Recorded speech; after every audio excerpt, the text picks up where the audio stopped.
Hey, we are live. We are live. Sabaho, everybody. Hopefully, you're doing great. I really hope you guys are doing great. Actually, it's Saturday Morning with Tech, episode 77.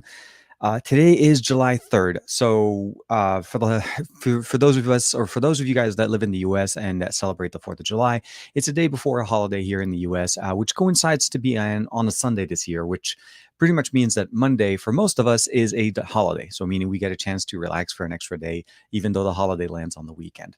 It is episode 77, as you probably already saw from the title, as well as, the fact that it's July 3rd. But today is an interesting day. There's going to be, I'll say this.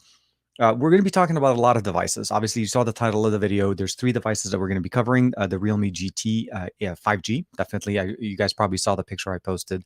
And the other one, obviously, is the Xperia 1 Mark III, which is officially unveiled. I'll say this. It's unveiled for the US market, and we are going to be able to actually get our hands on it officially, in retail in a little bit later on in the summer. So more like to the end of the summer.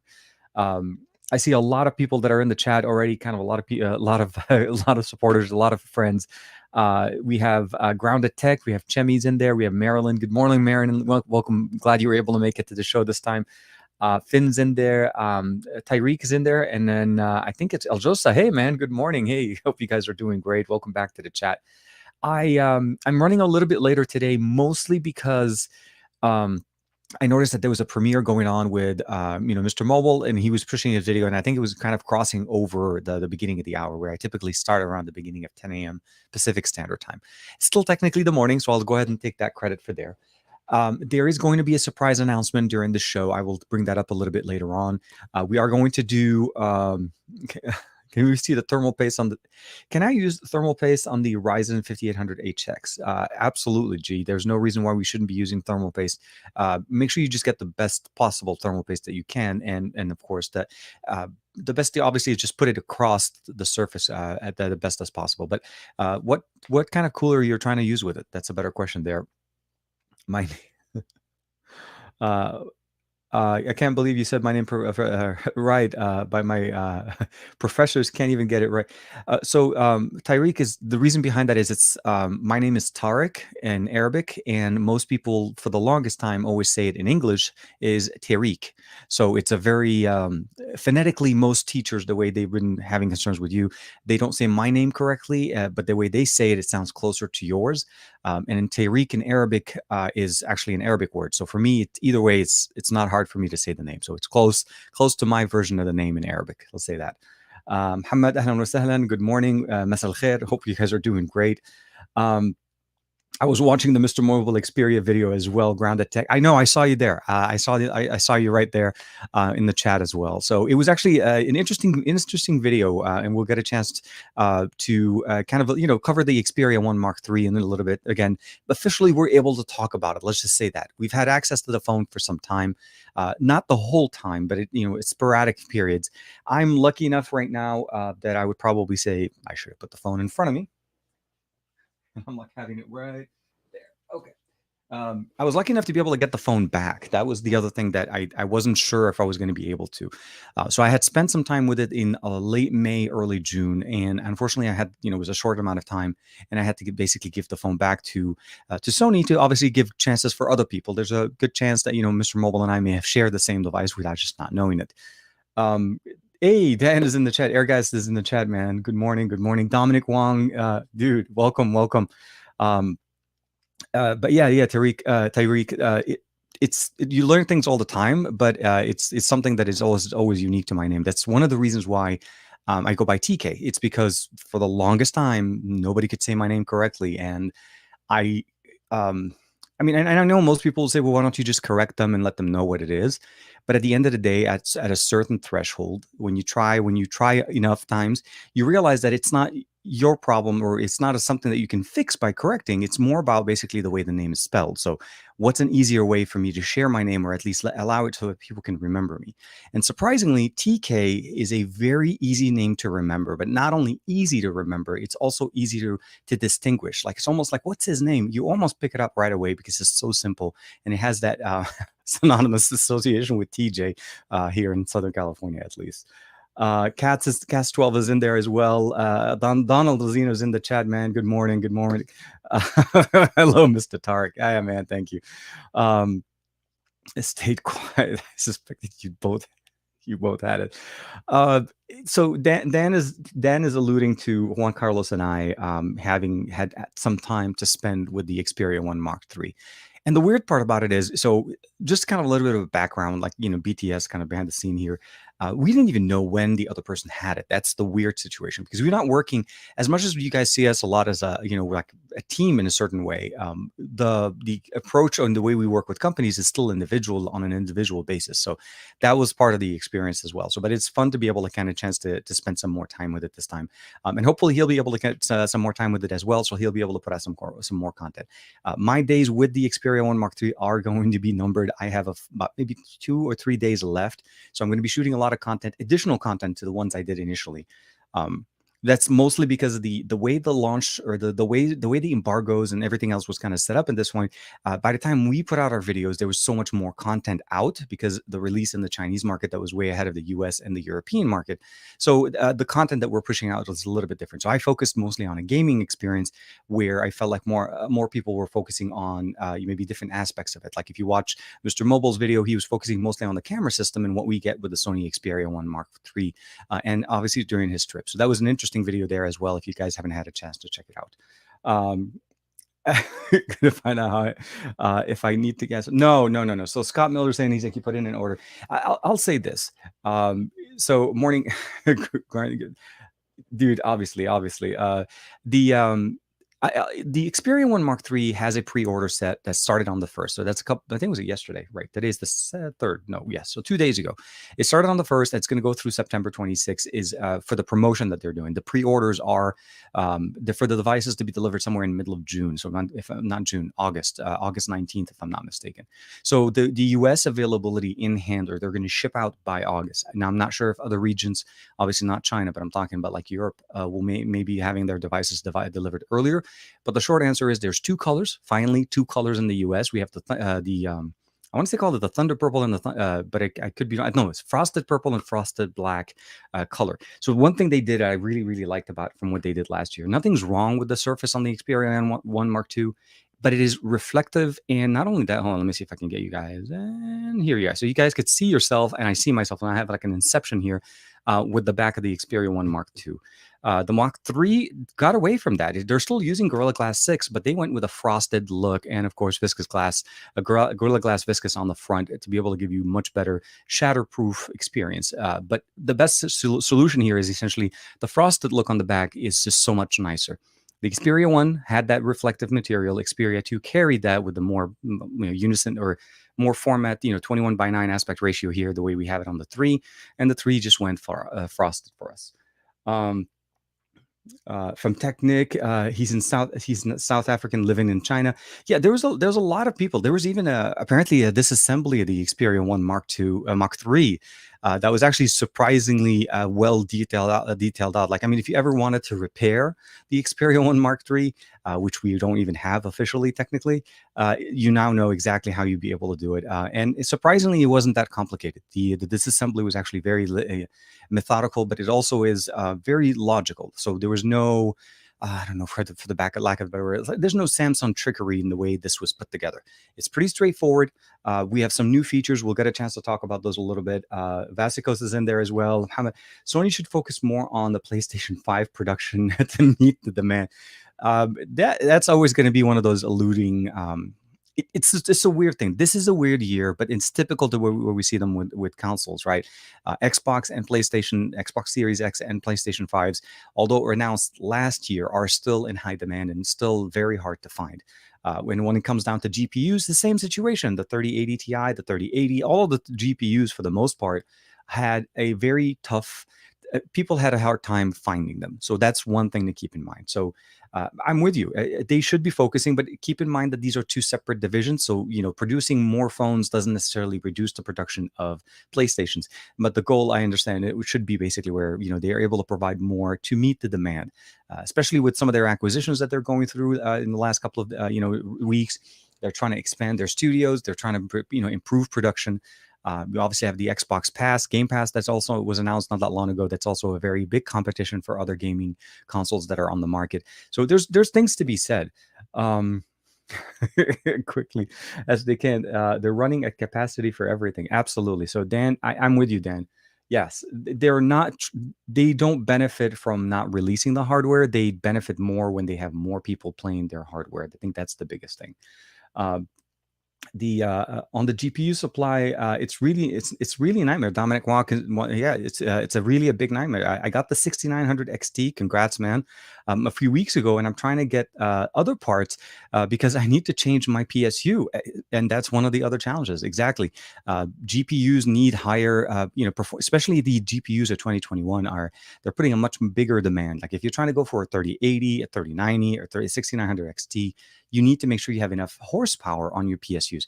And typically, when you're building a system, that's one of the few things that I always feel like you should always overbuy on the PSU for future proofing. Luckily for me, on the PSU for my main system, the one I was upgrading from my existing system, I think it was. It was like 850, and I thought it was a 750. I know that's like the bare minimum requirement for a 3080 Ti. And I was like, oh man, I'm struggling. So and I looked it up, and luckily it's a good one. I still have the Rosewell Gold Edition 850 watt one, which is really, really nice. Um, Earl Owens, Sony. Sony will always be Sony. But yeah, keeping the story kind of going on. The other big thing that also kind of came out this week was is the TCL 20 series is officially available in the US. So what I'm talking about essentially is the TCL 20 Pro. So this is the brand new upgraded version. I didn't want to turn it on, but here you go. So 20 Pro, if I can get it to reflect. See, this is a problem with this phone. It is super, hold on, let me see. Can I get, where is my super Sony focus? Where is it? Sony is taking a little bit. Okay, so here, oh, I forgot. I changed the setting. Dang it. Okay. So this is the TCL 20 Pro. I forgot. There's a setting in the camera where I changed it, and I think it's not doing the autofocusing the way I want it. So let me see here. Can I get it? Can I get it? And here we are. So here's the TCL 20 Pro, Fingerprint Pro, and of course we have the frosted side. Definitely the nice camera setup. And if Juan Carlos has something to say about this, it looks a lot like the Velvet, and they learned a lot from the Velvet on that one as well. We also have the TCL 20S, so that's the basically the mid-range version of it. Let's see if we get that in. And can we get it? No. Okay, we're not getting focused today. So today will be the day where Sony, we're talking about you, but we're not doing it. Okay, the 20S as well as the 20 SE. A trio of devices that finally are available in the US. The 20 Pro definitely has 5G. The 20S and SE don't, but a 4G LTE. And they're going to be supporting most of the carriers on sub-6 at least on T-Mobile right now for the 20 Pro for 5G. Camera settings for the wing. Always, always, always. When you try to optimize something else kind of goes out the door. But yes, on Thursday, when I did some stuff when we were doing the live show with Juan, I decided to change a couple of settings here and there, and for some reason that just messed things up. You probably heard it in the audio. I had a pair of headphones in there because I didn't want to use the over the ear. It was getting a little bit warm in the house, and of course, that decided that the system recognized the microphone on the headset, and I was talking to you guys via a microphone on the in-ear headset, as opposed to the obviously microphone that we're using right now, which is something that I should have recognized in the beginning, but I missed that setting. But yes, no. Here, Jeff J. So I use my cases for the Xperia One Mark III is first as a digital audio player. So like given that it's a 3.5 millimeter headphone jack, decent DAC, and of course, and for the cameras as well. Will you be spending any time in these aspects? So on my camera review, yes. So my thing with the cameras on the Xperia One Mark III is I'm using it as a production tool. I'm using it to create content with it, not necessarily just to document myself. Like I will be in some of the videos and obviously talking, but I focus also on using USB audio as well as 3.5 millimeter headphone jack audio in, because those are the things that we don't typically have with most smartphones. It's like if you're using a phone to use, let's say you want to use like the Rode, wireless Me phone. So if I can actually get this thing off of the wall. So something like this is a very powerful audio tool that you're capable of purchasing and getting and using yourself. And the main benefit of it is obviously the ability of using over 3.5 mil or using it to go over, let's say, USB-C. So for USB-C audio, everything works fine. And of course, 3.5 mil is also another option that you can use. And what I liked about it is that I was able to use it on, when I'm using it even in basic mode. So that's one of the main functional things that you like there. And that's just because audio is a big part of any production. It's almost as important as video. So a clear video and clear audio are the biggest thing to be able to communicate your message. So that should be coming up hopefully in the middle of next week. That's going to be my focus. So the next video is going to be the camera, and the last one's going to be where I'm focusing on basically the main takeaways from it. At that point, once I don't have the phone for a while, I'll be basically waiting as much as everybody else till it becomes available retail, and then we'll maybe spend some more time with it once it's available in mid-August or so. Can I purchase a MacBook Air M1 for 4K video editing? Actually, if you're using Apple software, so if you're on, I would say basically either DaVinci or using Final Cut, then yes, I think that's going to be a functional process for you there. Mostly because they're optimized to run there. The software is optimized to run, and the M1 is capable of doing 4K editing. Now, I would probably say just again, workflows and everything, the more you add to your timeline, the more complexity that's going to tax the system. But at least from my experience or from what I've heard, you shouldn't have any problem being able to edit it. Just make sure that your tools that you're using are not are optimized, that they are optimized for M1. If they're not officially on M1's optimized list, then there may be some concerns there. Let me see here. Which is the best alternative? The ROG Zephyrus G14 with the AMD 5000 series, or for coding and gaming? So those are two different options, right? So for coding, and I'm assuming you're going to be compiling as well, not just necessarily coding on the machine. And gaming, so those two typically kind of work together. It's compiling and producing content off of it, or even just producing. I think the Zephyrus G14 is very capable. You're obviously, I've used AMD processors for the longest time, and I mean that literally for the last two builds. Prior to this one, I've used an AMD processor. I went with the 1800X initially to the 3900X, and now I'm in the 5950X. So I'm like jumping generational, Ryzen 9 from the Ryzen 3 and so on. So from a processor side, the G14 should be more than capable of providing you the tools that you do. Remember, encoding uses more processor, gaming uses more GPU. So that's a slightly different requirement on a PC. But if you go with a gaming system, typically that's more than enough, I would say, horsepower. And that's how I've built my systems for the longest time. I've built them as if I'm a gamer. I'm saying as if I'm a gamer. I do game. I'm not a professional gamer, but I build my systems for gaming, and those requirements typically carry over. One of the very few devices that I've had an opportunity to use that was not specifically designed for gaming is the PC that I'm using right now to stream our content on. So this is the Acer Team DaVinci Resolve on M1. Oh man, Josh, I need to talk to you about DaVinci Resolve. I think I'm basically just like 2 seconds away from pulling the trigger and leaving Premiere and just jumping on DaVinci. But yes, so what I would say probably Josh also would be a great person to kind of throw in a little bit of his opinion on the Zephyrus G14. But I think you're definitely going to be pleased with that. There should not be any issues with that for both of those. Specifically, since your concern primarily is coding and compiling, so that's going to be a good, decent experience there. Greg is in the chat. Good morning, Greg. Hope you guys are doing well. What? Okay, glad to be there, man. Appreciate it. Oh man, Sabah. Oh, Aditya is in the chat. Good morning, Sabah Aditya. Hope you're doing well.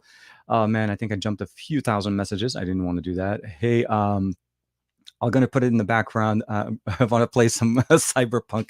Oh my God, Josh. Oh, dude, Josh, did you see that they have a OnePlus Cyberpunk edition smartwatch? I didn't even know they were making it. Like, I know there was that special edition, the green sapphire color looking one, but there's a Cyberpunk 2077. I so want to get that. Like, rocking a watch like that, especially with the 8T Cyberpunk from last year, the one we had a chance to play with, that would look really, really nice. Dan, jumping in with the Asus Strix Scar 15 is worth looking at, of course, over the G14. If you want to do something with a little bit more gun for the same price, it has it's higher TDP limits on the GPU as well. So that would be the other thing. Focusing on gaming obviously is going to be more GPU intensive. So you want to really kind of play it a little bit by ear, but definitely check it out. Dan, Dan streams consistently, and he's definitely very well versed into the PC side as well. It's a little bit big, yes.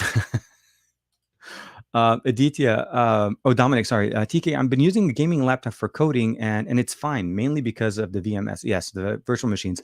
I need a gaming laptop for that as well. So again, they're overpowered for what they do originally anyways, so this is why they work perfectly for us. They tend to have more RAM, more storage, and more CPU power, as well as higher end GPUs, as opposed to the integrated graphics. So you definitely cannot go wrong with a gaming laptop. The only thing that you want to keep in mind is just to find the right combination of hardware without necessarily breaking the bank, because most gaming laptops typically go higher. Creator laptops, based on what, if you're trying to do mostly creator type style, they literally use gaming hardware, but they just take out some of the gaming bling. So there's no RGB. The casing is generally more of a neutral color, and of course the aesthetics are more to what we typically see on laptops, like just standard. I'm just gonna say, is it's not the gaming flair, right? We're not gonna get the fans that are gonna basically lift the PC up. The Acer Concept D has been working great for me. It gets a 4K panel on it as opposed to a 1080p, so they focus more on the creator side. But I'm able to play games if I want to, and I can hook it up to an external display as well and project in 4K. Like the way I have it right now in my office, it's a 4K panel on its own, and I have another 4K monitor next to it, and I keep the resolution across both so that I'm able to basically have better experiences. So I don't have to look at a smaller monitor, the 15-inch, that's about maybe 3 feet away from me, and I can focus on something a little bit bigger. But yes, thank you, Dominic, for chiming in on that one as well.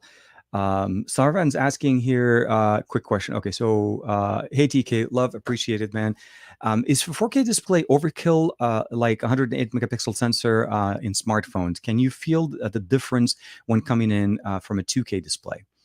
From a quality and clarity, absolutely, it's double. Basically, you're jumping in from where the quality of the pictures that you're able to go at 4K is a lot sharper. The difference that you're going from a 1440p to a 4K in quality of image is very noticeable. The same way when you go from 1080 to 1440, you have to kind of go with the step, right? So 1080, 1440, and then 4K.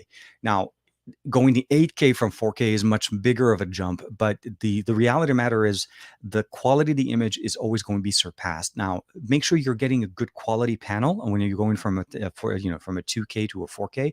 For me, the ability of seeing the crisp, clear image. So I'm not using this monitor for gaming. This is purely for watching content, watching, editing. I've played games on it, but it doesn't do more than 4K 60. This panel is a little bit older. It's a Seiki Pro monitor that I bought, I would say, almost 6 or 7 years ago, and I paid a little bit more for it because it is a 32-inch monitor, so it's a large 4K, literally slightly smaller than my 40-inch monitor a TV that I have at the top, but it's a PC monitor with inputs and so on. So yes, definitely for editing, for creating, and the Wi-Fi behind me on the Nvidia. I'm not on Nvidia thing. I think this is like the Chromecast with Google TV needs to reset. Been having a little bit of weird problems lately, but yeah, you could definitely enjoy it. There's no question that that's going to be very, very nice. Um, Series Lab. Oh, okay. So Dominic, the Zeus Zephyrus. Let's bring that back here. So Dominic is up there. The Zephyrus series laptops designs are pretty underrated. I used the Zephyrus 15, the GM 501, many times in a cafe, and nobody noticed it. Yeah, I know. I think it's some of they're not as pronounced as some of the other gaming. Like if we're going to jump into like MSI or, or some of the other. Like I mean, even Asus has some. So I would say. I'm not gonna say loud, but I mean definitely a statement type of laptop when it talks about gaming. But it is definitely very nice. Yeah, they have different designs on those as well. Oh, Joe's in the chat and Geeky Nassim is in there. Hey man, welcome back. I'm thinking of buying an ROG. Or are you thinking? Okay, sorry, hold on, let me jump back. Bush. Bushra saying is he's thinking of buying an ROG. I'm assuming you're talking about the gaming phone, or are you thinking about a PC? Like because obviously Republica Gaming just kind of covers so many different things. Hold on. Here's a quick question. So Geeky Nassim is asking, what do you think the Realme UI 2 based on Android 11? I know that there's a little bit of bloatware, but I have faced no bugs whatsoever. We definitely faced a lot more bugs with Oxygen OS and One UI in the past. So the question here, just to kind of encapsulated correctly, I think it's going to relate a little bit more to what we're talking about here. This guy. So this is, and of course, if we can get this to no, this is not going to focus. This is going to be really bugging me. Okay, so here it is. We're going to be doing it distance-wise. This is the Realme GT package, a special package that I received from Realme, in they're wanting me to basically share some of my thoughts on it, some of the experiences. And the Realme UI 2.0 that he's referring to here is the Realme UI that's running on top of Android 11 on the Realme GT. Um, I'll say this: it's a derivative of ColorOS 11, right? I mean, that's really the best way to describe it. The Realme and Oppo kind of share certain experiences, and of course, now we know that Oxygen OS, to a certain point, will also kind of be sharing maybe same source data, source development there. Um, yeah, that's the best way to describe it, I think, from what we heard in the last couple of days. Overall, the UI element is very smooth, very clean, very easy, customizable. Um, I noticed that there's a lot of new options in there that I saw in other in earlier builds that allow us to basically change the animation speed, the loading. The GT has 12 gigs of RAM, which also gives it a little bit more of a better support for running applications. The 888, the 5G connectivity, a large 120 hertz refresh rate display, which is also very, very nice, and a very fast charging battery that also is supported, with some of the fastest tech that we can find on the market. So we're going to get a chance to jump into it, but to kind of answer your question real quick, Geeky Nassim, is yeah, I'm with you. Definitely a lot of improvements on the Realme UI 2.0, and I'm actually very much of a fan now with the new implementation. Ever since Android 11 came out, many operating systems have benefited. I mean, OnePlus has always been fast; they're known for being fast. But even like on One UI, Realme GT, the GT UI or the Realme UI, definitely all benefited from that, and it's very, very smooth. The G15 is very nice. Software struggles always, man. Dan the man, Greg, oh man, always. Glad to see you made the show, Joe. Always appreciated.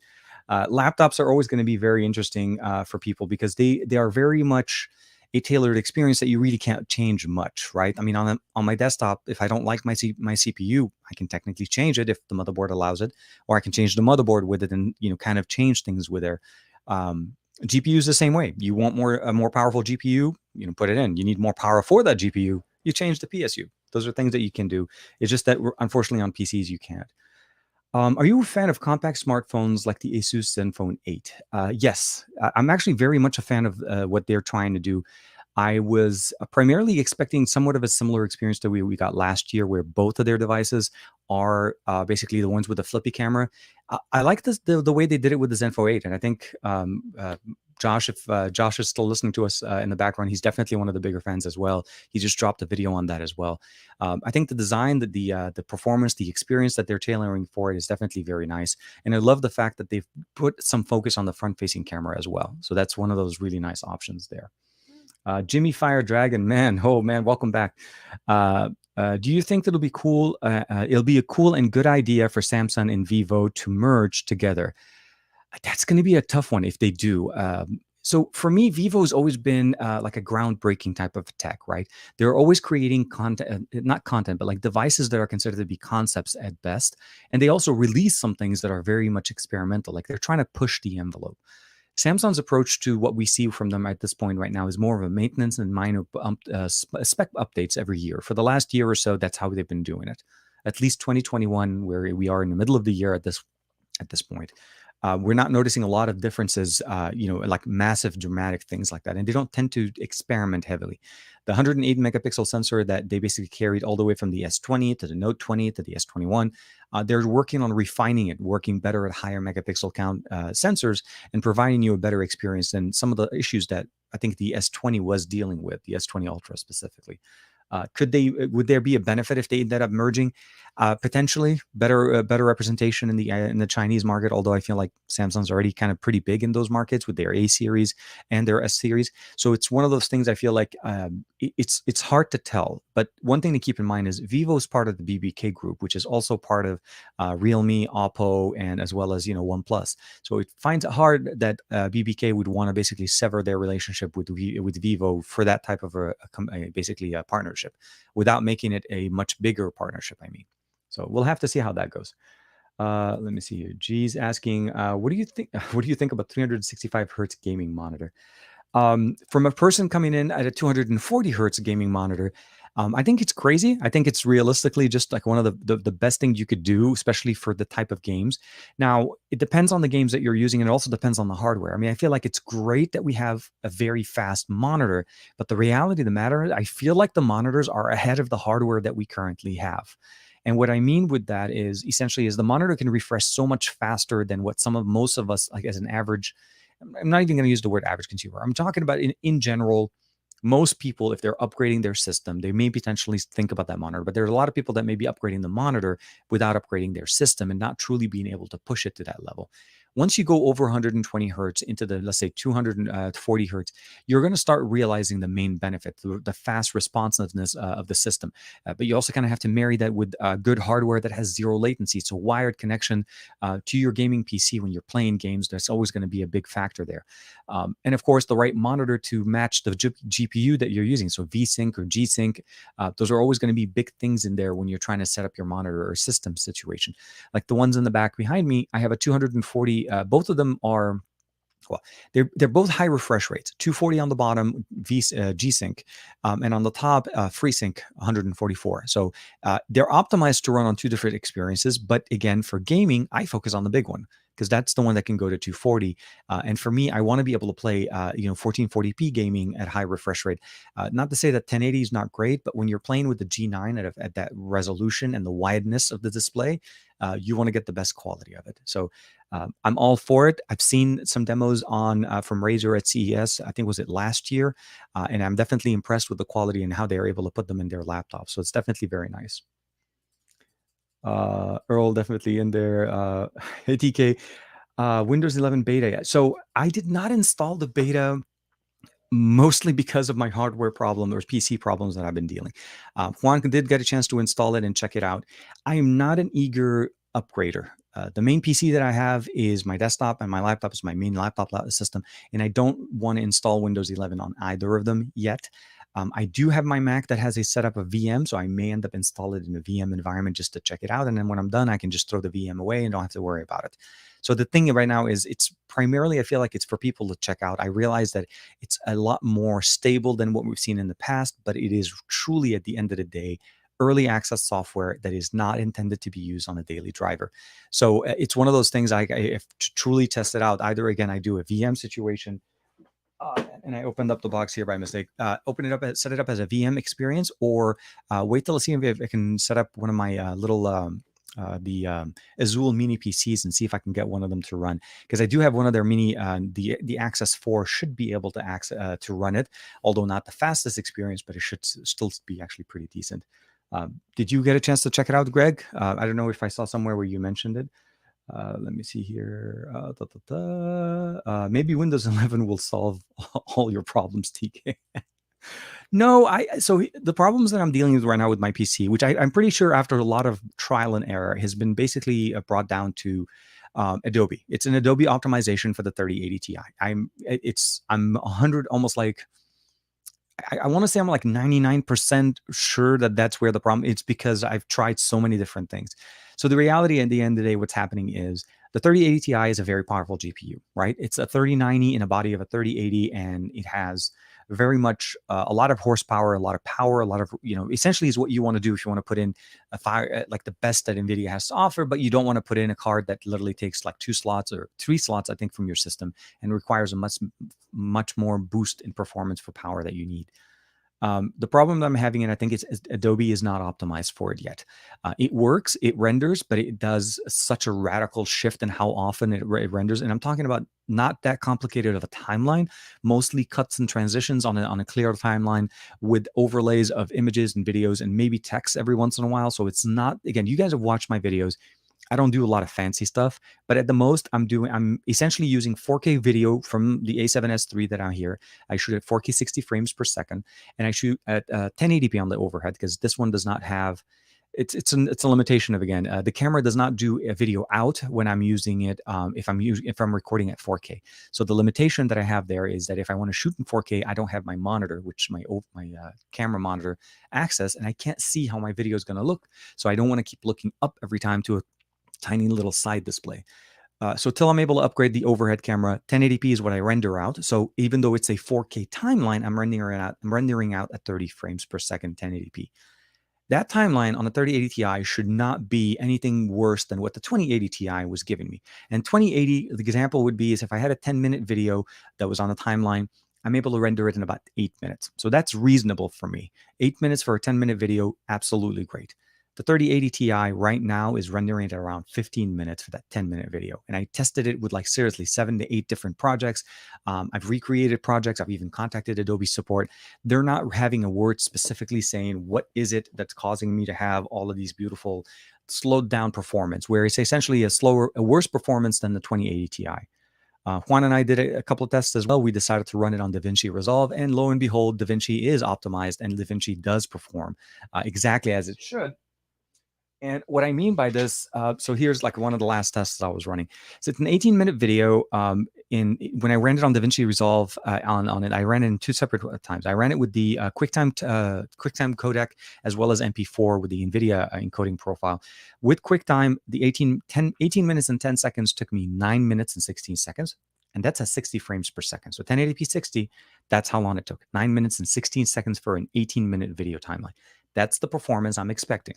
Now, if I shrink it down and I go down straight 1080p 30 frames per second, 1080p 60 frames per second, but I'm using MP4 as opposed to QuickTime, and I'm using the NVIDIA encoding profile, I was down to 6 minutes and 50 seconds. That's the performance you want to get when you do the massive upgrade that I have gone through in the last month. So, long story short or long story long, yeah, maybe Windows 11 can fix my problem, but it's going to end up being Adobe to fix the problem. Finn just got his first dose, and I wish you the best of luck, man. The second one's going to be a little bit.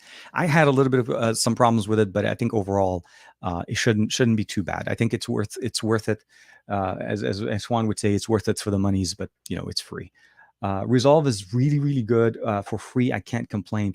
So the Resolve situation for me is it's a great process. It's a great editor for content, and I really like the setup, the layout, the professionalism, the level of options that you get with it for it being a free tool, which is another thing that I think a lot of us don't realize. The only big difference for me is because we were talking about kind of going through with this, I'm really heavily focusing on using GPU render power. The GPU as a computing system, it has its own powerful GPU running on it, its own processing center. And for me, when I'm rendering video, if you're using the free version of Resolve, you're going to be heavily relying on your CPU. So that's one side. Now, that's not a problem, with the exception as that it makes it so that your system essentially kind of comes down to a stall. You need to let the CPU handle everything, and for the most part, any other resources available for you to do anything else on the system not only slows down the render, but also it just overall is just going to run slow. So for me, as a free tool, that's great. And if you want to jump in on that and edit and do some content with it, I think it's a great option. But if you want to use the GPU functionality, which again, as I said, an 18 minutes and 10-second process timeline. And this was just for reference. That timeline I imported straight from Premiere with all of my cuts. So it's exactly the one for one. It's not I recreated a separate timeline with separate clips and stuff. No, we're talking same clips, same transitions, same overlays, same everything all across. Again, 6 minutes and 50 seconds. That is just crazy good. That's not even a 2-to-1. That's like a 3-to-1 almost. I mean, we're actually a little bit faster than it would have been basically in 1/3 of the time of the timeline. So those are things that I definitely appreciate. Russ is jumping in. TK, have you tried using the Realme Mini 50-watt charger? Hold on a second. Let me. Are you talking about this one?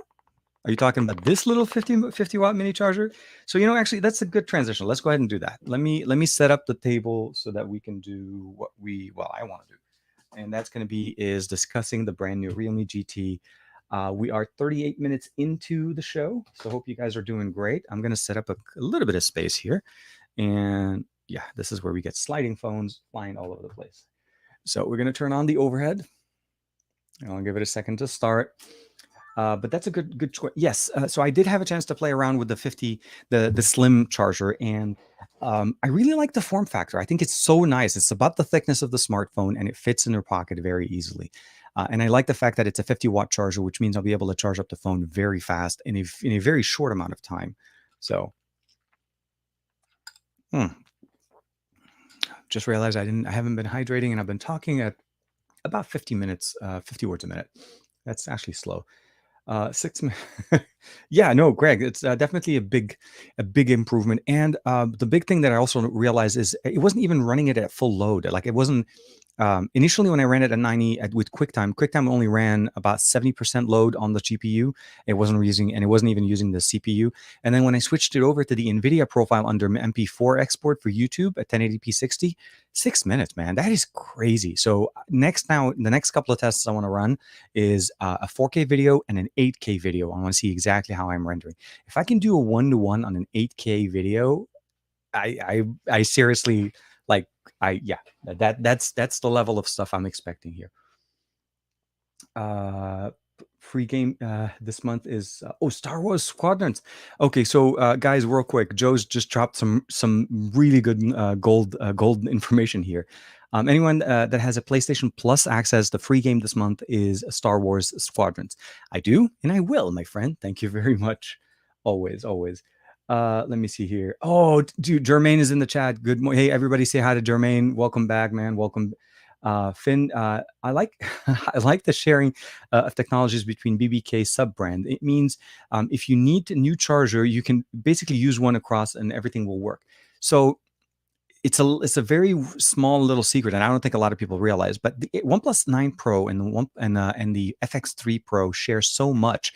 That same charger works for both to do the same technology. So I think OnePlus is no longer trying to shift into Warp.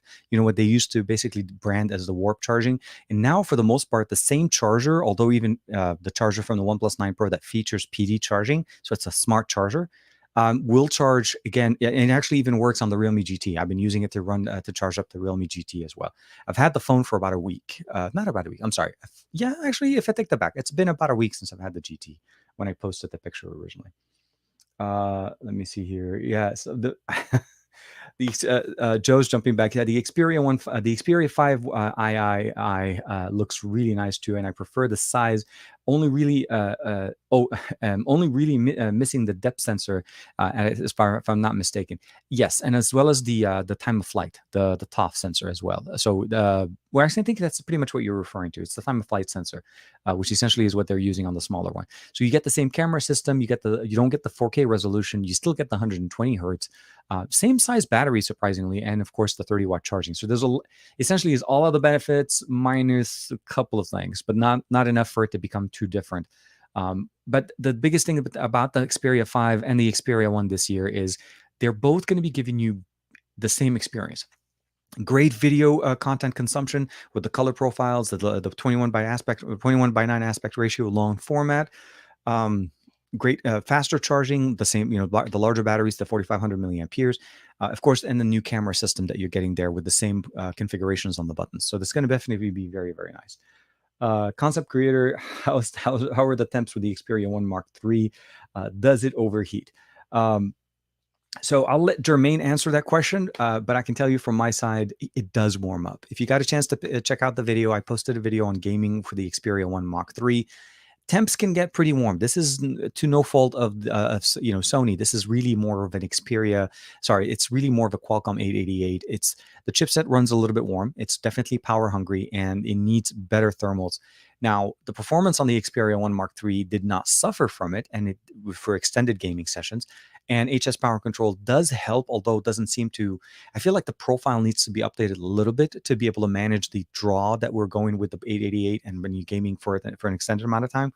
But overall, I think it's pretty good. But I'll let Jermaine jump in with that. I wish I could answer. Don't have it, dude. No, for sure. So let's go ahead and switch over cameras. Let me see here. Am I in the right format?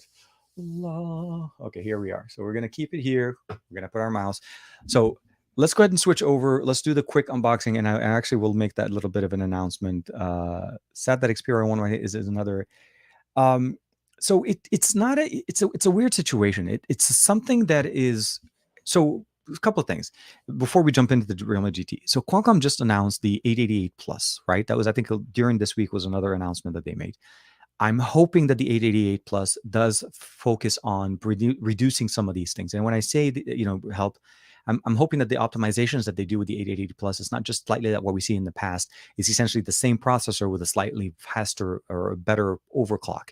And if that's the situation without looking into thermals, I'm hoping that this is I guess what I'm trying to say is I'm hoping that the 888 Plus definitely performs better than what the 888 is performing. So we'll have to see how it goes there. But one thing to talk about the Snapdragon 888 is that Realme's focus on the Realme GT is for better thermal management when it comes down to gaming.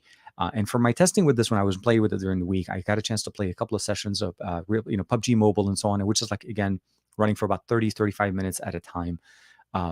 I have to say, you know what? The performance, the actual thermals on this is actually much better than I was anticipating. I didn't have a chance to have my my temperature gun with me to be able to run the temp, but I can tell you that it wasn't feeling hot or warm to the fingers when I was playing with it after finishing, I think one of my sessions on PUBG Mobile. So I'm still testing more some of the other games to be able to see what's the best situation there. Uh, oh my god. Okay. Jermaine, first and foremost, I totally agree. The 870 is an absolute beast and is definitely a very big competitive in 2021. It's an overclocked 865 plus, which was an overclocked 865. So at the end of the day, you're getting some of the best benefits there. Thermals are much better, as well as the fact that you still have 5G connectivity with the X50 modem. So you're not losing a lot. But Jermaine, with the super chat, thank you very much, buddy. I always appreciate it. I'm not jealous. I'm not jealous. I'm not jealous. If I tell myself this enough, I might believe it and might be right hands on with you and TK. No, I appreciate it, man.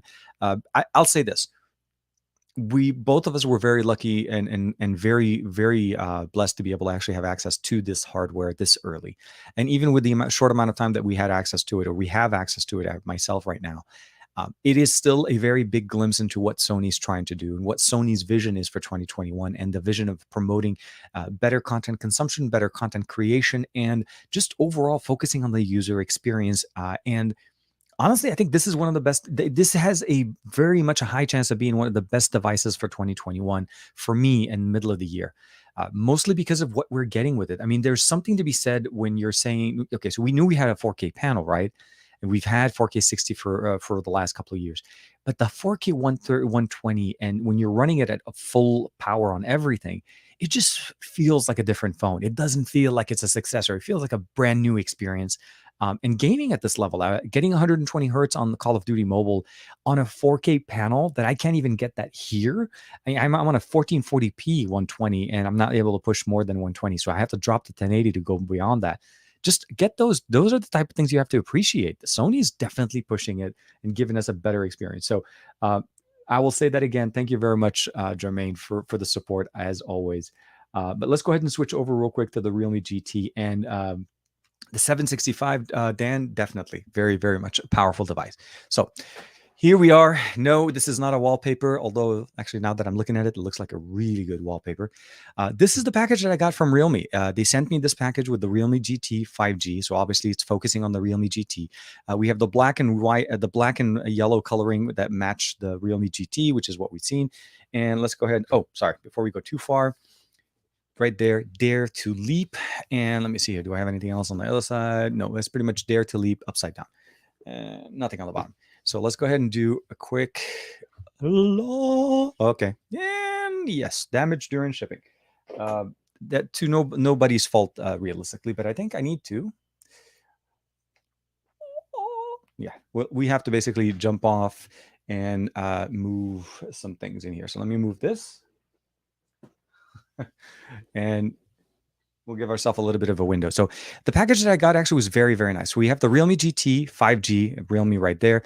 And as you were talking before, the 50-watt mini charger that they also are announced at the same time. So it's very much a small, like you could see how thin this guy is. And they, of course, included a really nice pair of Realme Buds Air 2. So really nice, very nice small noise cancellation buds from Realme. Very simple to use. So right there, it says active noise cancellation, 25-hour playback time. 88 millisecond super low latency for gaming, 10 millimeter hi-fi drivers in each ear, and of course transparency mode, and of course 10 minutes of charge gives you 120 minutes of playback. So essentially 2 hours for 10 minutes. Very nice. So these are the packaging. These are the things that I got. Let's take these guys out and we'll put the box away. So here we are, much better, very easy. I know we're kind of getting close to doing a lot of these unboxings, so let's go ahead and we'll go ahead and record on this side so that we have a little bit of a clip there. So we'll go ahead and open up the phone right away. Whitechapel matches my high expectation. Joe, for sure. You and me both. We are definitely looking forward to seeing what Whitechapel has to offer. We're getting very close to September, which is the biggest part of it. So first thing, hey, welcome to Realme family. This is the Realme GT. There is obviously a SIM removal tool, and if I'm not mistaken, yeah, some materials, but they also include a case. So we do get a case in the box. And that's something I really miss in the US when we get a lot of packages from US devices. They don't include cases anymore. They'd actually practically include nothing. Like a Samsung would probably include these two in the box, and that's it. Everything else would be just empty. So really nice to see that not only do you get the USB Type A, these are both USB-C charging cable for the Realme GT.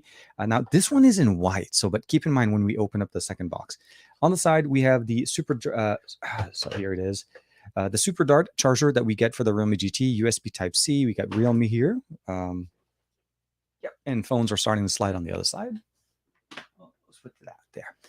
It's a Chinese-style charger, but it does work for me in the US because they're using the same plug. So that one's also included in the box. So definitely very nice that we include everything that we need. But as far as the phone, fingerprint sensor is present on the bottom. Sorry for the bad repackaging. We definitely see the nice, beautiful color Realme right there. It does basically say that there's a SIM tray available here on the side. Let's go ahead and just take that guy out here. Oh, actually, I could just do it on the back correctly. So we'll do it here. Open it up. We'll put that one to the side. And let's go ahead and fire up the phone. I'll give it a second. So here, take it on. And so this is the Realme GT. It has a screen protector that's already installed. Top mounted speaker. We have one of the basically microphones on the top. On the left, we have a power button on the left side. And of course, the SIM tray that's present on the top. We do have a headphone jack, which is also very nice. Microphone, USB-C, bottom firing speaker. We have a power button that is accented with a yellow key. So let's see if we can get that to focus a little bit. Here you go. So you can definitely see that yellow key. But the biggest design aesthetic that I really love about it is this striped yellow, basically like a racing stripe. And you can see that blue lighting effect that it kind of goes in there. And this is a vegan leather that's present on the back. So this is one of the designs that they have here. And I'll give it a second to finish booting up. Let's just make sure to get everything set up here. Here, let me switch over to that one. And if I'm not mistaken, here, because I need to bring up an email real quick for us to be actually, because I have some details in it. Here, actually, let me go back once. Here. Always nice. So yeah, here we are. So the overall capacity here that we're getting is Snapdragon 888. It's 5G processor, 120 hertz refresh rate on the display that we have here with 360 hertz touch sampling. So that's definitely very nice. We have a 65-watt Super Dart charger that's included in the box, and of course a 4,500 milliampere battery that we have in here. The cameras that we have on the back, primary sensor is going to be the 64 megapixel sensor. That's the main sensor. A 16 megapixel ultra wide, and I can think a couple of basically the third one is an assist camera. The Realme GT is basically one of the cheapest options you can get for the Realme, the Snapdragon 888. It is running the Realme UI 2.0 that we were talking about it earlier, and you can see here I have a couple of my games installed. I have it running on full, 120 hertz right now, and yep, look at that. We are live. We are actually live, and TK is talking online. So here's the phone. Let's go ahead and put this on the side for 1 second to get a chance to check out the other two great things. So the 50-watt charger obviously doesn't charge at the fastest rate, but it charges up to 50 watts, which is opposed to the 65 that we get there. And the 65-watt for me is very, very nice. So designed, like this is the right design to do. And what I mean by this, you could definitely see that it is almost the same thickness as the phone. Fits almost in that small pocket that we have in our jeans, in our pants. And of course, also includes the cable that I thought should be coming with the GT in the case. So look, this is the Realme GT. This is the cable you want to use with it. So essentially, charging it like this is the way to do it. Getting the right charging, like even with the lightning, man, look at that. Hold on, let me see. Do I have light now? We'll put that like this.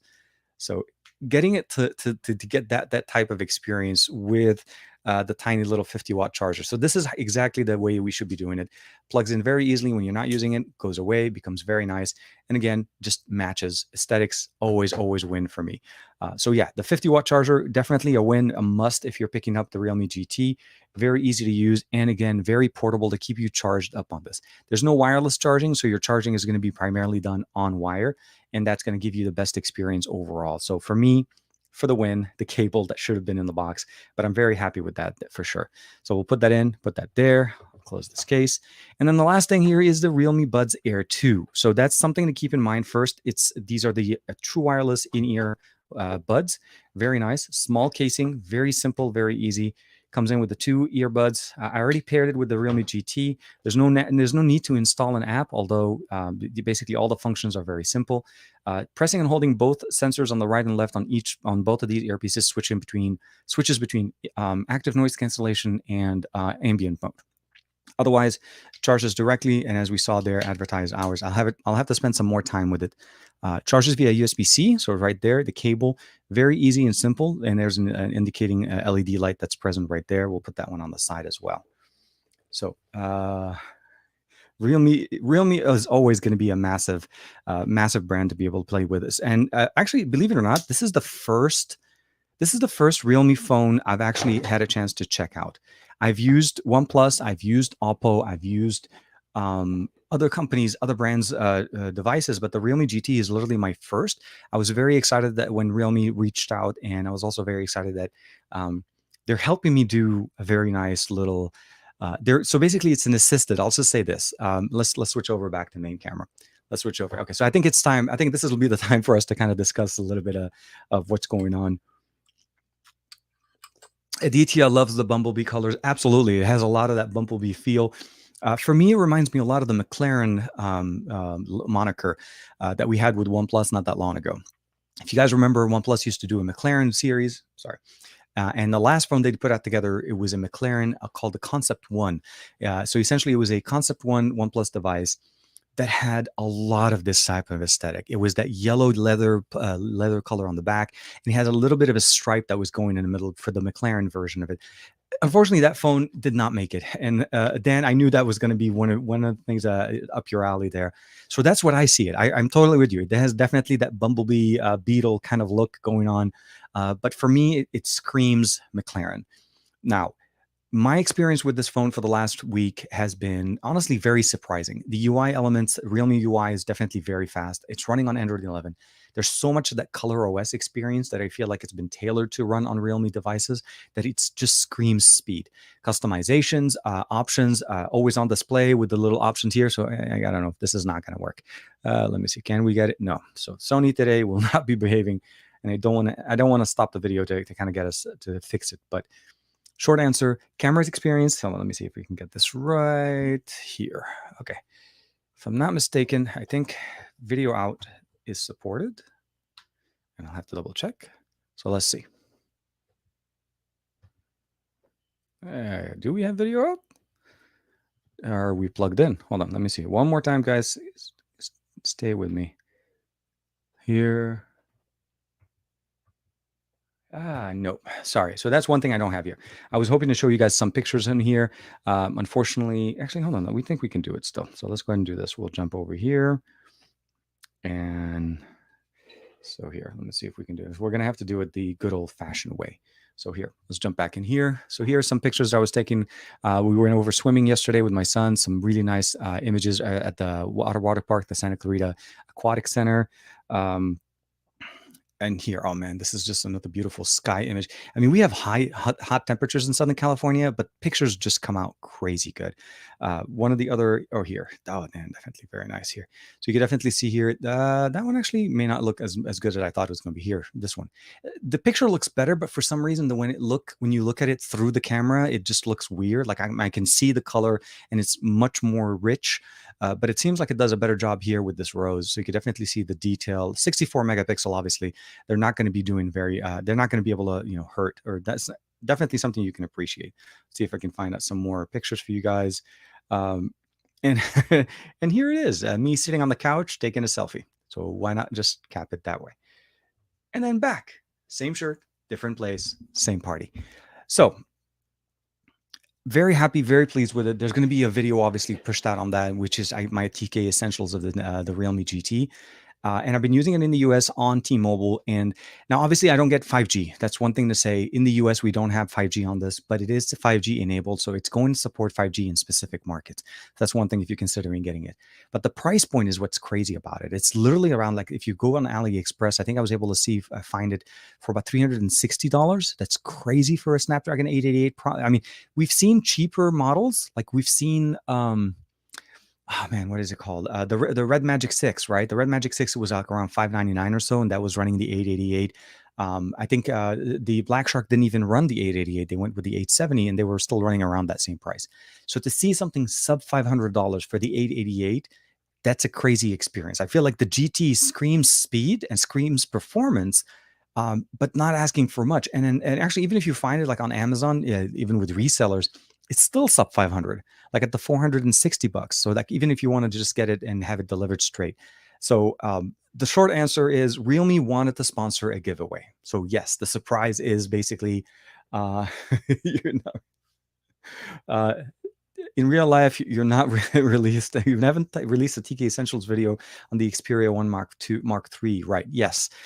Um, I shot all of the content for the Xperia 1 Mark III TK Essentials.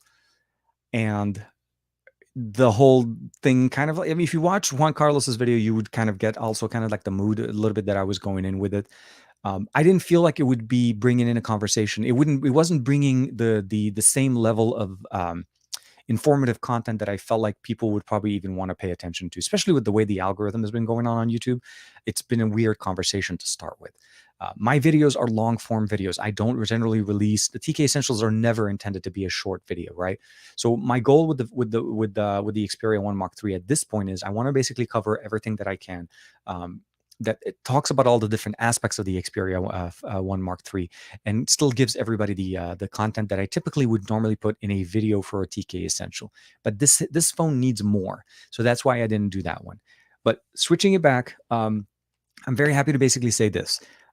Realme is a very big step for me because again, I've never worked with them in the past, and I'm very happy that they wanted to share and be part of the show and obviously be able to kind of engage with us here on the show and wanted to help us a lot. So it is a giveaway for basically five winners will basically be able to win. It's not a single winner, and it is an international giveaway. Let me bring up this page real quick for you guys. I wanted to share with you guys the page before it does go live. It's not live yet. So that's one of the reasons why it hasn't, I did not mention it and I did not publicize it yet. It will be obviously advertised and going on and all of that good stuff. So let me share. Let's share screen. This is not the inception. Let's go ahead and jump in here. And here we are. So yeah, the giveaway itself is an international 5 Realme GT giveaway for Realme and TK Bay fans. So essentially, it's a collaboration between the two of us for 5 different devices, and the giveaway is going to be going up live in about 85 minutes or 84 minutes. So it's 1 o'clock Pacific Standard Time for me. So right now it's 11:35. We are at about an hour, the hour mark of our show. At the 2-hour mark, typically where we get close to our hour, the show ends. That's going to be half hour before the show, kind of before the giveaway starts. So the giveaway information will be posted. I'm going to post a story talking about the giveaway also on the show. It's not going to be, there's not going to be a lot of requirements for this. I will say this much. This is very, very much an engagement and a collaboration between the two brands.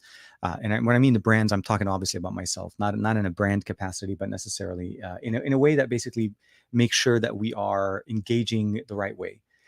The giveaway requirements are very simple.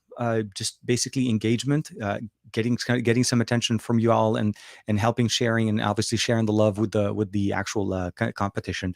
But the short part of it is I always appreciate you guys supporting me, being part of the team, and helping us out.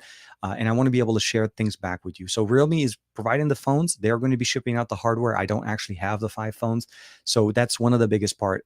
And at that point, I feel like this will be a great way for you guys to enjoy checking out this device. Their biggest challenge that I feel like will always be a thing is they want to get people engaged with these smartphones in a way where that once you win the device, obviously, is to be able to use it to create content, to talk about it, to share it. I get what they're trying to do. They're wanting people to basically showcase the device, but in reality, it's more about kind of like, when you win something and you get a chance to really win something that you really want, is they want to be able to see how much you love it and sharing that love online. So the giveaway is going to go for about a week. The entry time for about a week. It's going to start at 1 o'clock. Again, half an hour after the show ends today, and it's going to go for about a week for entries. And there's going to be some options for you to try different things to enter. One of which I'm really liking. That's something that I did with Juan Carlos not that long ago, where I want you guys to try to help or try to give me, if you can, and for extra bonus entries. This is not a requirement to qualify, but essentially is to share why you would want to win a Realme GT, or why would you want to win a phone from Realme.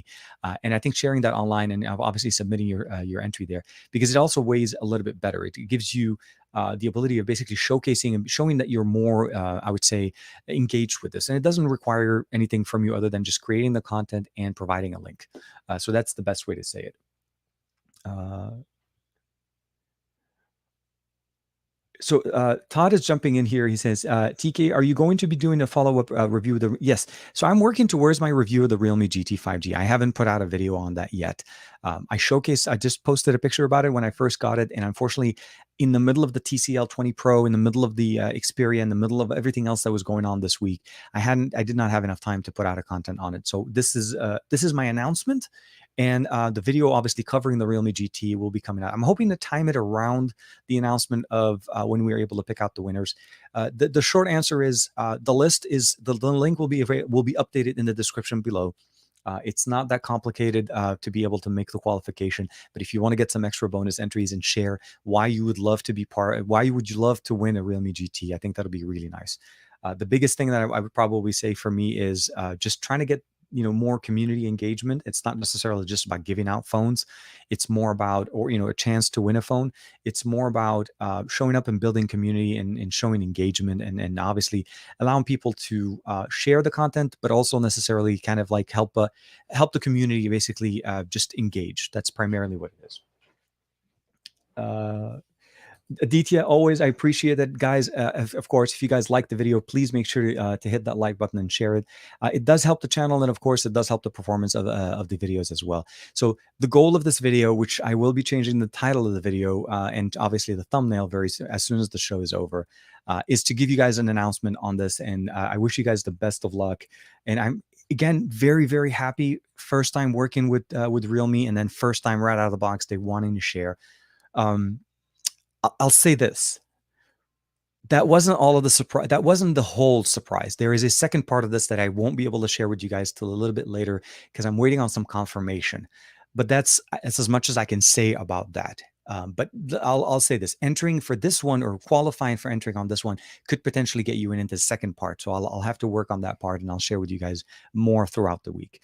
So it is not, although great and although really, really nice, we haven't really hit all of that, all the main high points on that one as well. So keep an eye out for that one as well.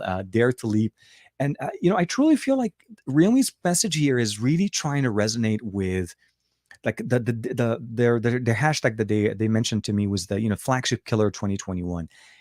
When you see what they're trying to do, what they're trying to give you, they're truly sitting with that resonating the right way with the flagship killer title. It's flagship specs, 12 gigs of RAM, 888, 5G. We're talking about 120 hertz, 1080p panel, great design, great aesthetics.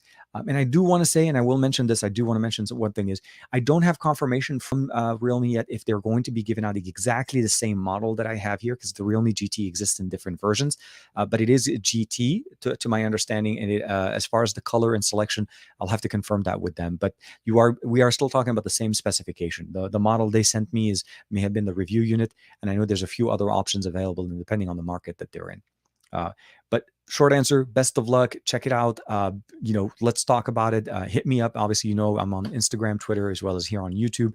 Would love it if you guys could basically, support the channel and enjoy. And best of luck, I wish, again, for everybody. The links and everything in the description will be updated, as well as some social posts. So I will be posting it on Instagram, on Twitter, and I'll try to keep the conversation going. Again, it's a short period. Think of it as a best way of saying a happy 4th of July to everybody for us to be able to kind of check it out. So yes, a very, very happy, very very pleased, very blessed to finally get a chance to play with, to use, and not only that, to work with Realme on this. The last thing I did want to talk to you guys about, obviously, since we haven't got a chance to talk to, we talked about the Xperia, we talked about the Realme GT, the TCL 20, and the TCL 20 Pro is very much an interesting device for 2021. The reason behind that is they've done a decent upgrade to what we got last year, and I know I'm kind of like shifting gears right now. Always appreciate it. Thank you very much. Again, yes, I'll give you guys. Well, actually, let's just do this. I'll give you guys the link now if you guys want to check it out. I'm going to go ahead and throw it in the chat. It's not live yet. Like I said, it still has 77 minutes to start, but it'll give you guys a chance to check it out to see if you want to be able to, see what it is. The main rules on it are very simple. It's a 1-week entry point.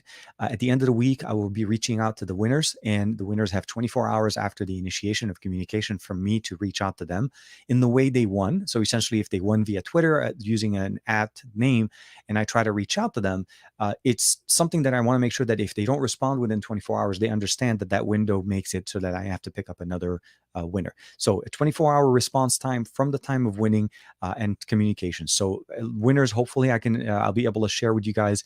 I was hoping to have them share with you guys during the show next week, but I didn't want to end the entry point like right before. So what I may end up doing is a Sunday morning, early morning Sunday next week, I'll wake up and then we'll do a quick, like a 5-minute live stream just to kind of talk about the Realme GT as well as announcing the winners. And then we'll go from there. So hopefully that helps as well. Is the Poco F1 successor that Poco never ER 1980, man. Sabaho, man. Hope you're doing well. Yeah, no, of course. Gary the fireman, man. Happy Saturday. Happy Shabbat. Shabbat Shalom, Gary. Hope you're doing well. Gary the legend, the fireman. He is Gary # the fireman. That's how I like to always the corner of that one there. Yes. I say contest. I just posted it a couple of minutes ago. It's a giveaway for basically 5 Realme GT phones from Realme. And it's going to be an entry point that starts in about 75 minutes or an hour and a half. It's about an hour and a half. What time is it now? 11:44. No, an hour and 15 minutes. I don't know how I'm bad at timing. Let me say stop sharing here. And so again, best of luck for everybody. And hope you guys get a chance to actually win one of these guys. I think it'll be really, really nice. DTO, hope you guys are doing well. Unrelated, but PTK, have you seen the Galaxy Watch 4 Classic leak? What's your opinion on them, Finn? You know what? I saw the leak and I saw the some of those, obviously. So I would say it's kind of a leak, but Samsung announced it. It wasn't really that much. They included some visuals. The leaks that we saw with some of those, I'd say the PR material that we saw, they look very interesting. I like the aesthetics. I like the difference in So I'll say this. They're keeping the crown. We're talking about the button configuration on the side. So they're speaking to everything I like about a smartwatch. It's going to be running the new Wear operating system from Google. And of course, Samsung will be using that as their main operating system. Surprisingly, also, I think, if I'm not mistaken, both the the E3 and the TicWatch 3 Pro from 2021 from TicWatch are going, from what I understand, is good. There will be supporting the new Wear. So from a spec configuration, if you bought a smartwatch in 2021, running the Snapdragon Wear 4100, you should be pretty good, especially with the 1 gig of RAM on the system there. Rumored to support 45-watt charging. So Russ, I would be very surprised if the S21 FE does actually support a faster charging than the other S21s that we have. Typically, what Samsung will do is they're going to be rehashing some of the hardware that they had for the S21 series. And most of those had a hardware limitation of 25-watt charging. So for them to give it an FE, a feature higher than the earlier one, Samsung doesn't typically do that.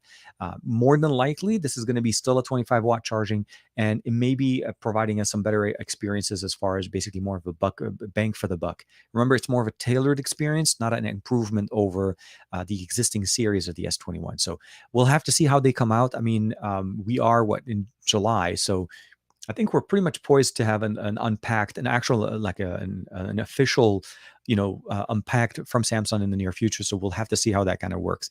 So my goal, hopefully, to see is if they provide us with the watch, the new Galaxy Watch 4, is it going to live up to the hype? Is it really as smooth and the all the improvements that they're telling us and they're showing us in the cutscenes, I guess, are going to translate well on devices. I am going to be trying to push and see if there's any way or shape or form to be part of a beta system or beta group to test it out on TicWatch if that ended up being a thing. And I'd love to be able to share with you guys my opinions there. So we'll have to see, yes. But if it does show up with 45 watts, I think that'll be a great opportunity. It's just that we saw the the S20, so the S20 Ultra featured 45-watt charging, and the S21 did not. The Note 20 did not either. Samsung, for some reason, has a very interesting approach to batteries and charging speeds. They're always going to be very concerned to not have a repeat of the Note 7 situation. So that would be one of those things. I think I may have missed one. Oh man, I think. Ukraine is playing today. Okay, good. S20 FE has a micro SD card. That would actually be very nice. I would really hope that they do keep or bring an SD card back into the S21 series. It would be funny that the S21 FE, the more affordable version of the S21s, would be the one that carries the feature that they took away from the more expensive. It's like you get the feature you want for paying less, not paying more. But we'll have to see how that goes. I like this one. Aditya says like it's Ukraine playing today. Let's see. Yeah, no, definitely for sure. So it's one of those things to keep in mind, right? So devices and announcements and launch dates are always going to be very interesting. The TCL 20 series is finally in the US, which is very, very appreciative for me. First, because we have a bigger TCL 20 Pro than what we had last year. We still have the gorgeous TCL display technology that we have from TCL. This is something that you have to appreciate.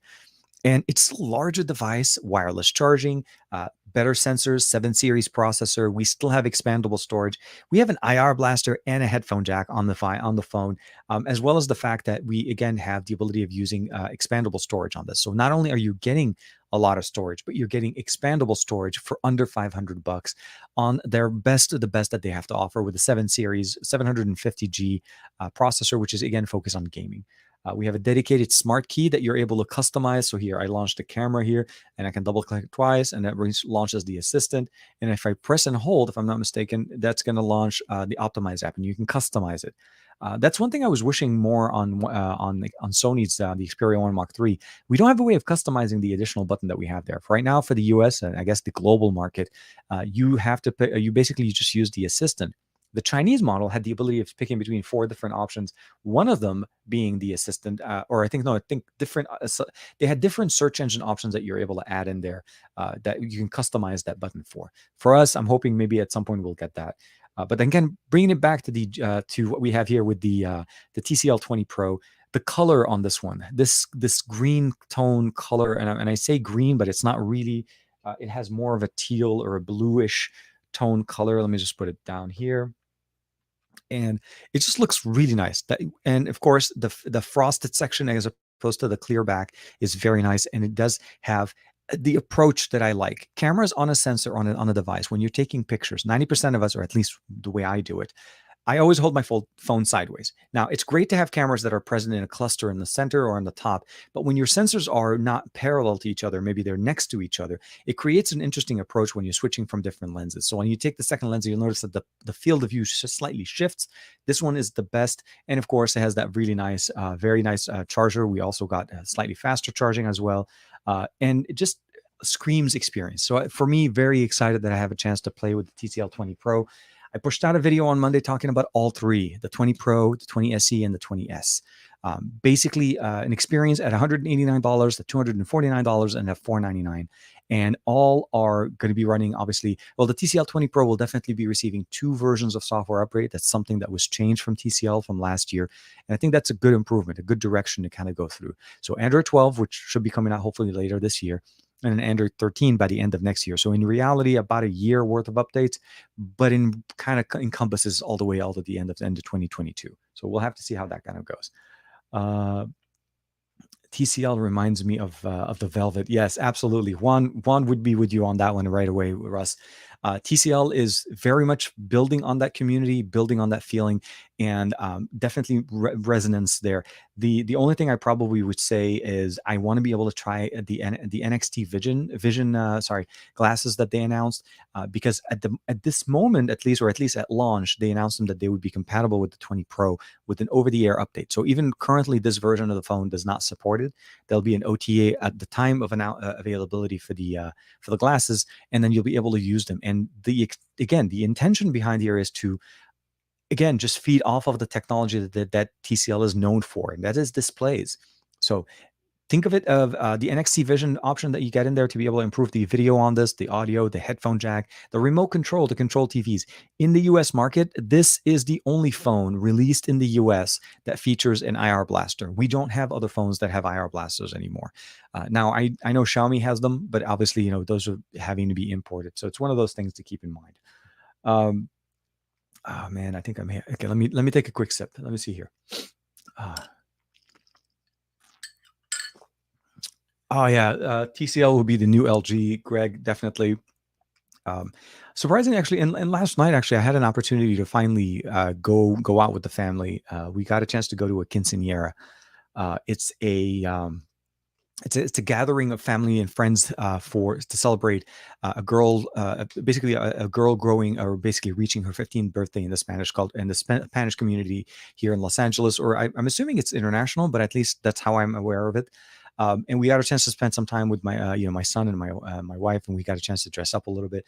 So from last night dancing, and it sounds like I was partying all night, and just basically being up for all of that stuff. My voice took a little bit of a hit on it, and so I'm if I sound a little bit coarse, that's a little bit because of that. It is it was very nice to be able to go out and just kick it. Joe Hickey, and I'm not against buying. I'm not against buying one, but it's very complicated to unsubscribe it because it needs a few months. I think I may be missing a conversation going on between Dominic and Aditya and Joe. Um, it's national sports. It's a national sport, Aditya. Yeah, actually, soccer. Football. Sorry. So the football match has been really, really crazy. Last week, or during the week, actually, I got a chance to. I was talking to my in-laws while they were watching the Germany and England game, and that was a very surprising. I mean, don't get me wrong. I think both are great teams, but the way they scored the first goal and then the second one, that was just crazy. Like seriously, it was a weird. Like it was a refreshing, but it was like an unforeseen just game, and I don't want to turn it into a massive gaming and so on. So. Um, it's just like cricket. Yeah. Yeah. Always. But yeah, no. So there's a lot of things going on this week. Next week, I'm going to be focusing a little bit more on trying to push out some content. Again, on the Realme GT for sure. The Series A, the Pixel Buds Series A, which unfortunately I did not get a chance to push any video out on that. I've been using them, really happy with them, very very joyful experience when it comes down to audio performance. It's definitely going to be a good. I would say it's a good, well-rounded pair of earbuds that give you a decent battery life, great connectivity, as well as having the Google Assistant integrated into the entire UI element. That's something that you don't really get unless you're going into, let's say, the Sony XM4s, like the the WH1000 XM4s. So those are some of the things you want to keep in mind. So that's primarily the video I'm going to be focusing on. So there's going to be the Pixel A Buds, another video on the Sony Xperia 1 Mark III, as well as the video on the Realme GT. So I'm shooting for those 3 videos before we see each other again next Saturday and talk a little bit more about the Realme GT. The Realme GT for me is going to be pretty much more of a TK Essentials type of video. And I feel like because this is a device that needs to be kind of covered and talked about. You can get it in the US, and even with the import functionality, and I mean, obviously by import tax, people adding more charges to it.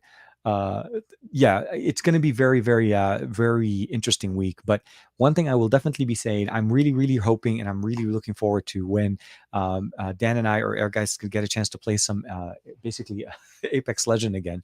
I tried playing a little bit, Dan, and I'm trying to. I saw the new skins. I saw the new Valkyrie skin, the whole retro look going on. I don't know if they did the same this because Call of Duty decided to go back to the 80s. This one is going more retro, so I wanted to pick up the skin for it, but there's also like some skin packs and so on. But I didn't realize like add-ons for Apex are a lot more expensive than I thought they were. Like I feel like if you kind of look at it from the aspect of how much money you have to spend, if you have to buy like cash to buy to buy the actual currency to be able to buy these packs, I felt like Call of Duty was a little bit less, but then both are in the business of making money, right? So Warzone is free, obviously, and you can buy all these additional things. But if you buy the game, you're still having to buy all those extra things to kind of get that. Because I have Black Ops, and that's how I've been playing. So short answer, really excited to see what's coming up. But with Apex Legend, I'm going to be hopefully. Oh, good, good, good. I'm glad Dan got a chance to. Okay, I didn't get a chance to see. I didn't see you online, so I may have missed it. I do apologize. Yesterday was a little bit of a busy day here. With the whole going out later in the afternoon, we had to kind of finish a whole bunch of stuff early in the morning, make sure everything was done. And yeah, for sure, got a chance to actually test it out where my car, the Tesla, had 5 people in it. And that was interesting. Actually, having 5 people in the car doesn't really impact the performance on the Model 3. It still was crazy as fast as it was before. Oh, dude, Joe's hitting us up, giving us the reminder. Oh man. TKception, TKR Bay, TK Alpha Bay, and it's coming home. It's coming home. Hashtag TK is coming home. We're almost at that time. We're definitely very close to that time. I know it's like around 125. I think we need to kind of start priming it. Uh, I think what's happened, Chemi, is for the last few weeks, I want to say maybe almost a month, the show's been running about an hour and 45 minutes. It hasn't been really hitting the 2 hour mark as much. I haven't been hitting it mostly I think because I think we've reached that natural transition from one to the other. Um, I'm doing the same, but house house chores. Yeah, yeah. You gotta get everything taken care of, everything. And then that picture that I was showing you guys with the Realme GT was from Omar's swimming class. So he goes to the aquatic center to do some swimming there, and it was definitely a very nice day to go out and take some pictures. So it was really really nice. Um, Earl, yes. So I saw that one as well in Pennsylvania briefly. Try. Um, I'm smiling and I'm actually a little bit concerned, but I don't know exactly all the specific circumstances of what was going on, but it is concerning. One thing I would probably say is I wasn't concerned. I was concerned for the gentleman that was in there or the person that was in the car, and luckily it wasn't as bad as just when you hear it initially. But I'm also interested, and I'm not concerned as much because my car is very different than that. My Model 3 is a very far, like very separated from the Model S, and I hope that they're able to figure out exactly what was the reason, cause, and obviously address it. Since the car has literally been barely out and starting getting deliveries in like less than a month. So it's a very concerning position to be in when we're talking about the Model S specifically. Um, the Model S Plaid edition. I understand, but football. Oh man, the DT is going on to it, for sure, for sure. So let me see here. Oh, Greg. So the situation, I think what happened is there was some internal issues with that vehicle that did cause it to catch fire. So I don't have all the specifics as to the cause on it. I do know that that it is something I think a lot of people are very concerned. It's considered to be one of the fastest production cars on the market, 0 to 60 in 1.9 seconds. So it's like crazy fast. Like we're talking ludicrous speed. Not Plaid. I was just call it ludicrous. I just say that, yeah, the Tesla Model S ludicrous edition. But yeah, it's one of those things that you always have to kind of be concerned with speed and performance and the way these cars are built. So I'm hoping it's a faulty unit, not necessarily a fault in the system. So that's something we'll have to definitely check it out. So uh, Hussein Ali, ahlan wa sahlan. Welcome. Yes, welcome to the chat. So I think it's almost that time. Let me see. It is 1:30. Yeah, so it's an hour and 30 minutes. So let's go ahead and start. Let me just do this real quick here. I would say just go ahead and actually start putting in some of the TKception chat. If you guys are not familiar with it, this is the part of the show where we put in our TKception comment. We just like to kind of recognize the show, but also kind of give us a little bit of way to kind of thank each other and talk about what's going on. And as that's kind of going on, I'll say this. The Realme GT has a very unique experience that is crazy, crazy, crazy, reminding me of the early flagship killer experience. And that's really why I felt like we've seen companies use the word flagship killer for the sake of PR, grabbing attention for that. But the Realme GT seriously kind of meets or fits that bill. I mean, we are sub 500 again on AliExpress in the 300s, not even 400s, in $300, $369 if I'm not mistaken. But the short answer is the price isn't reflecting the features and the quality of the content that you're getting here. So there's a lot of benefit to go with it, on top of the fact that it is running the latest and greatest. Obviously, short of the 888 Plus, since that one was just announced. But we do know at least that in the near future, if I'm not mistaken, I think Honor Magic 3 is going to be featuring the 888 Plus. I think Honor made an announcement right after Qualcomm when they announced the processor. So looking forward to checking that out. I'm still trying to actually get my hands on an Honor 50. I know it's been out in China, but as you guys know, for many, many years, I've been a great Honor fan. So we'll have to see how that goes. So with that, the Xperia One Mark III, I I've heard this term quite a bit from many other content creators on the market right now, or on the show on YouTube. That this is specifically made for it's a niche market. I heard somebody say that this is an enthusiast's phone, and only enthusiasts will appreciate it.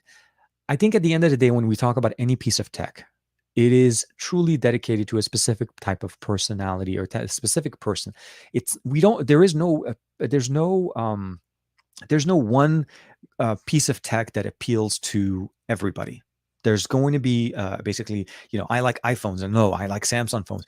By definition, you're not appealing to everybody. It's you're feeding into the consumer base that you're working with.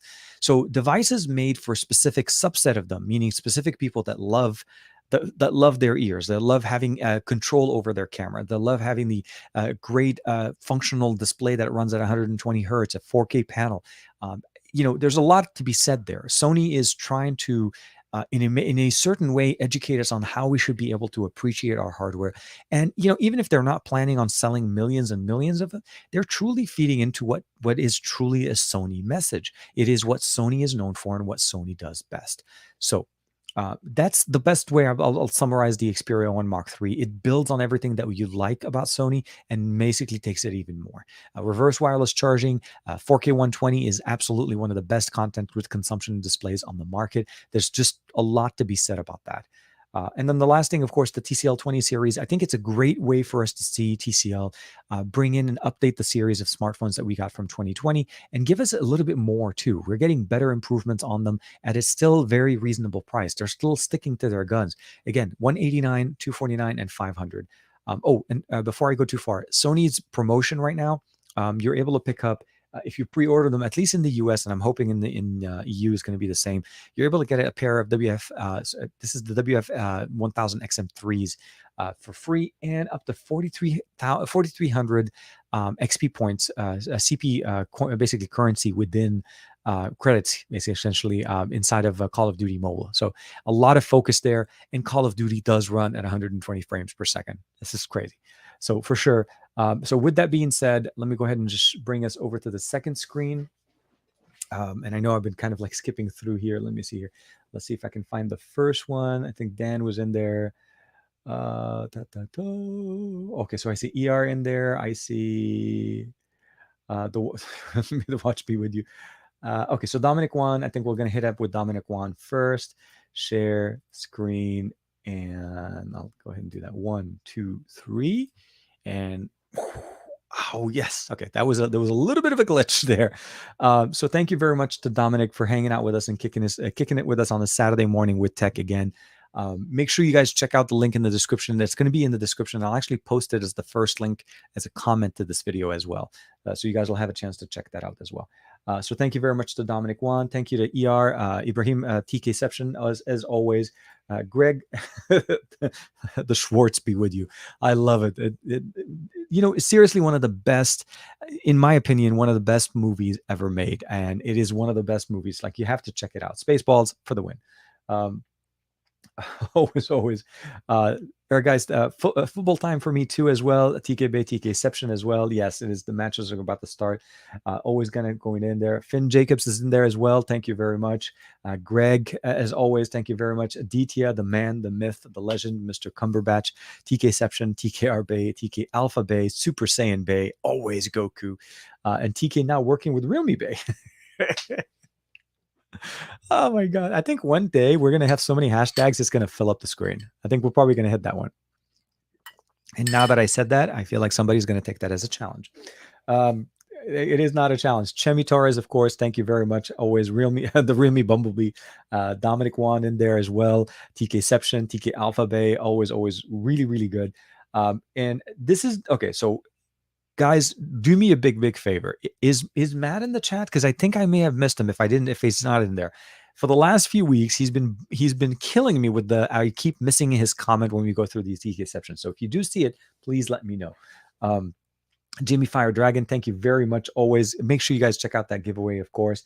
And of course, Earl Owens, TK Exception, TK Xperia Mark 1, Mark 3, TK TCL, and TK Redmi. It's the Realme. It's the other one as well. Everybody is different.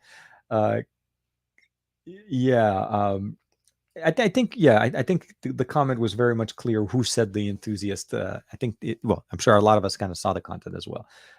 And of course, the man, the myth, the legend, Gary the fireman, always hitting us with a massive super chat. Thank you very much. TKception, TK Alpha Bay, TK Tesla Bay, always with the TSLA moniker for the stock, as well as TKR Bay. Thank you very much. Finn Jacobs again. Russ, always appreciated. I know Marilyn was in there in the chat earlier in the show, as well as Josh was in there as well. So definitely very happy to have everybody supporting the channel. Tiki, Tiki, Tiki Infinite, yes, definitely. And then of course Jimmy Fire Dragon closing us off. And again, I did not see Matt. If anybody did see Matt, please ping me, hit me up. Let me bring that up one more time. TK Realme giveaway, TKception, TK Realme PR. I wish I worked there, but no. TK podcaster and Apex Legend for the win. Always for the win. Oh man, it's been definitely an interesting week, a very busy week from a slew of kind of weeks going on where we didn't have a lot of things going on. So kind of recapping things, Windows 11, if you want to check it out, definitely my recommendation is set it up on a separate PC that you're not running as your daily driver. If you're comfortable in VMs, I recommend you even just installing it as a VM on your system, because then you don't have any of the issues or the concerns. If something goes wrong, you can just basically nuke the VM and reset it and start over again. So that's one of the things you want to keep in mind. Let me see here. Oh man, I appreciate it. TK Big Bro, always. I appreciate it there. So it's one of those things you want to check it out. The Realme GT, again, very compelling smartphone. Although I do know that they also released, and there is more information about another Realme GT Neo, I think, if I'm not mistaken, that's going to be coming out featuring the MediaTek processor. That's also going to be coming out to the market. The biggest thing I would probably say here is don't make your decision based on a single source of data. Make sure you get all of the information that you get from multiple sources, and then at that point, make your decision. What we get with smartphones in 2021 right now is, in some areas are spec bumps, in some areas are innovation. What we're seeing with Sony right now is a jump, truly massive jump, that in my opinion, we were kind of halfway there in 2020 with the Xperia 1 Mark II, but keeping in mind that the Xperia 1 Mark II did not feature a 4K 120. In the 4K, the 4K 90 hertz refresh rate that they were giving us is more of an upscaling that didn't really necessarily give us that experience. I feel like this is where we are. The Xperia 1 Mark III hits the spot. It's a pleasure to use the smartphone. There's no question. It has a lot of features that I love. The speakers are better. The headphone jack is great. Wireless, reverse wireless charging. Some of the improvements that we have within the gaming center, I also think is a big factor. When you add that high refresh rate to a device, it's not just about the smoothness of the UI element, but it's also about gaming. You want to be able to cover both sides of the story. So I hope you guys enjoyed the show today. Samsung has thankfully announced the next Unpacked event for the 11th of August, 3 p.m. UK time. Yeah, so exactly, we were primed. I think I didn't see that announcement, but I'm not surprised. It is literally, we're primed for another Unpacked. We know that the Z Fold 3, the all the other options that are going to be out there are going to be basically very sure. I really want to mess around with the Xperia 1 Mark 3, the Mark 5, or the 5 Mark 3. Might be more of my cup of tea, but the extra goodness Sony already did caught me as caught my eye. Yeah, no, definitely. The originally the announcement that was made was we were supposed to get both of these devices in the summer of 2021. The One Mark Three, the Mark One, sorry, Xperia One Mark Three is launching in the US in mid-August, so availability. But pre-orders came out in July, so in theory, they're making, or they're meeting the timeline that they kind of outlined for us. Um, I do feel that the 5 Mark III may be a little bit more compelling to some people, not just because of the form factor, but also because of the technology that you're getting there. I feel like maybe the battery on the Xperia 5 Mark III may be a little bit better because it is a 1080 at 120 as opposed to a 4K 120. But I'll say this though, with me, I haven't been, the battery, although I mean, I know some people may say 5,000 is better, hasn't been a problem. I have not had a problem carrying through the day and charging it. And we actually have faster charging this year. So for sure. Um, oh, dude, Dominic Wong, thank you very much, man. Just in case you don't know, VMware Workstations Player is free for personal use, and it's a lot more stable with VirtualBox. If you need to basically hypervisit, yeah. So I think Dominic is kind of hitting us up with a nice little way for us if you want to be able to try out Windows 11 in a VM environment. So definitely check it out. VMware Workstation Player, free for personal use.